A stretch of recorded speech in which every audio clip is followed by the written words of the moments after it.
پاکستان میں ایک بہت بڑے عالم دین گزرے ہیں، حضرت مولانا احتشام الحق تھانوی رحمت اللہ علیہ۔ وہ اپنے دور کے ایشیا کے بہت بڑے خطیب تھے، اردو زبان کے خطیب تھے۔ اللہ تعالیٰ نے فصاحت اور بلاغت ان کو عطا فرمائی تھی جو اردو زبان میں ایسا خطیب آپ کو نظر نہیں آئے گا۔ حضرت فرماتے انہوں نے اپنا واقعہ بیان کیا ہے کہ کراچی کے اندر اسلامک ریسرچ انسٹیٹیوٹ میں ایک اجلاس منعقد ہوا جس کی صدارت اس دور کا ایک وزیر تعلیم کر رہا تھا،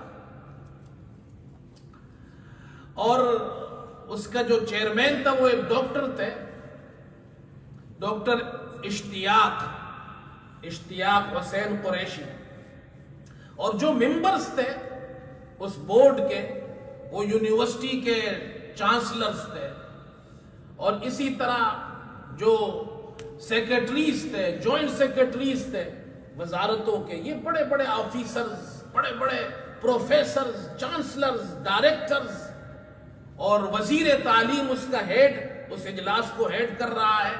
انہوں نے اس اجلاس کے اندر ایک مولوی بھی نامزد کیا ہوا تھا، حضرت فرماتے وہ مولوی میں تھا، باقی یہ سارے بڑے بڑے ڈائریکٹر، چانسلرز، وزیر اور جناب سیکرٹریز اور جوائنٹ سیکرٹریز ہیں۔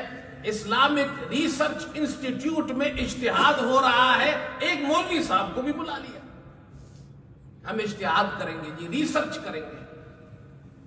فرماتے جی میں وہاں پہنچ گیا تو وزیر تعلیم جو تھا اس نے کہا جی ہم اجتہاد کرنے سے پہلے ہمیں یہ فیصلہ کرنا ہے کن بنیادوں پر ہم اجتہاد کریں گے۔ تو حضرت مولانا احتشام الحق تھانوی رحمت اللہ علیہ فرماتے میں نے ان سے پوچھا کہ بھئی آپ کا کیا مطلب ہے، کن بنیادوں پر آپ کریں گے؟ تو کہتے ہیں وزیر صاحب نے مجھے کہا کہ جی ہم قرآن و سنت کی بنیاد پر اجتہاد کریں گے، اجماع صحابہ اور فقہ کی بنیاد پہ نہیں کریں گے۔ تو میں نے کہا جی یہ آپ کیا کہہ رہے ہیں کہ ہم اجماع صحابہ اور فقہ کو نکال دیں گے، اجتہاد کو جو فقہاء نے کیا ہے ان کی فقہ کو نکال دیا، اجتہاد کو نکال دیا، اجماع صحابہ کو نکال دیا، اور آپ بیٹھے ہوئے اجتہاد کرنے؟ تو فرماتے ہیں کہ میری بات سن کر اس وزیر تعلیم نے جو جواب دیا وہ سنیے آپ، وہ کیا جواب دیا، یہ ہمارا حال ہے۔ اس نے کہا جی مولوی صاحب آپ کس فقہ کی بات کر رہے ہیں، کن فقہاء کی بات کر رہے ہیں؟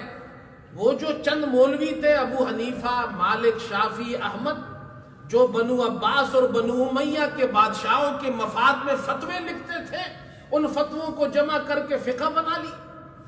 وہ تو تنخواہ دار تھے بادشاہوں کے۔ یہ اس وزیر کا، اسلامک ریسرچ انسٹیٹیوٹ کا وزیر اس اجلاس کو ہیڈ کر رہا ہے اور یہ باتیں کر رہا ہے۔ تو حضرت مولانا احتشام الحق تھانوی رحمت اللہ علیہ فرماتے مجھے بڑا غصہ آیا، تو میں کھڑا ہو گیا، میں نے کہا آپ امام ابو حنیفہ، امام مالک، امام شافعی، امام احمد کو تو آپ کہتے ہیں کہ یہ ضمیر، نعوذ باللہ، ضمیر فروش لوگ تھے اور بادشاہوں کے مفاد میں فتوے دیتے تھے، ان سے تنخواہیں لیتے تھے۔ آپ جو وزیر ہے، جو چانسلرز ہے، جو یہاں پر ڈائریکٹرز اور سیکرٹریز اور جوائنٹ سیکرٹریز جو آپ لوگ بیٹھے ہیں، آپ اپنے گریبانوں میں منہ ڈال کر دیکھیں، جو حکومتوں سے آپ لوگ بڑی بڑی تنخواہیں لے رہے ہیں، جو مراعات لے رہے ہیں، جو سہولتیں آپ لے رہے ہیں، اور جو پروٹوکول آپ کو ملتا ہے، اور آپ بیٹھ کر اجتہاد کریں گے اور کہتے ہم فقہاء کو نہیں مانتے ہیں، وہ تنخواہ دار تھے، تو آپ تو وزیر وزارت اور منسٹریز کے، آپ بھی تو حکومت کے تنخواہ دار ملازم ہیں، تو آپ کے اجتہاد کو کون مانے گا؟ اپنے گریبان میں منہ ڈال کے دیکھو، وہ تو بڑے لوگ تھے، وہ حکومتوں کے مفاد میں فتوے دینے والے نہیں تھے۔ امام ابو حنیفہ کو تو بادشاہ نے گرفتار کر کے قید میں ڈالا تھا، جنازہ ان کا جیل خانے سے نکلا۔ امام مالک نے، بادشاہ نے حکم دیا کہ فتویٰ دو میری مفاد میں، تو امام مالک نے انکار کیا، 70 کوڑے لگائے۔ ان کی حالت یہ ہو گئی کہ نماز پڑھتے تھے تو ہاتھ لٹکا کر پڑھتے تھے، ہاتھ باندھ کر نماز نہیں پڑھ سکتے تھے۔ یہ امام مالک ہے. اسی لیے یہ جو مالکیہ ہاتھ لٹکاتے ہیں، بعض علماء کہتے ہیں یہ امام مالک کی فقہ میں نہیں ہے، یہ امام مالک نے عذر سے پڑھی ہے. امام احمد بن حنبل کو کون نہیں جانتا؟ خلق قرآن کے مسئلے پر بادشاہ کے مقابلے میں کھڑے ہو گئے، حکومت کے مقابلے میں جیل کیا گیا، کوڑے مارے گئے. ان کے بارے میں لکھا ہے ایک کوڑا اتنا سخت مارا جاتا اگر ہاتھی کو بھی لگتا تو وہ بلبلا اٹھتا. تم ان کے بارے میں کہتے ہو کہ یہ تم تنخواہ دار لوگ ہو اور تم اجتہاد کرو گے، اور ان فقہاء کو تم کہتے ہو ہم نہیں مانتے. یہ وہ لوگ ہیں جن کے بارے میں علامہ اقبال نے کہا تھا، فرمایا کہ اجتہاد عالمان کم نظر، اجتہاد عالمان کم نظر، اقتدا بر رفتگا محفوظ تر.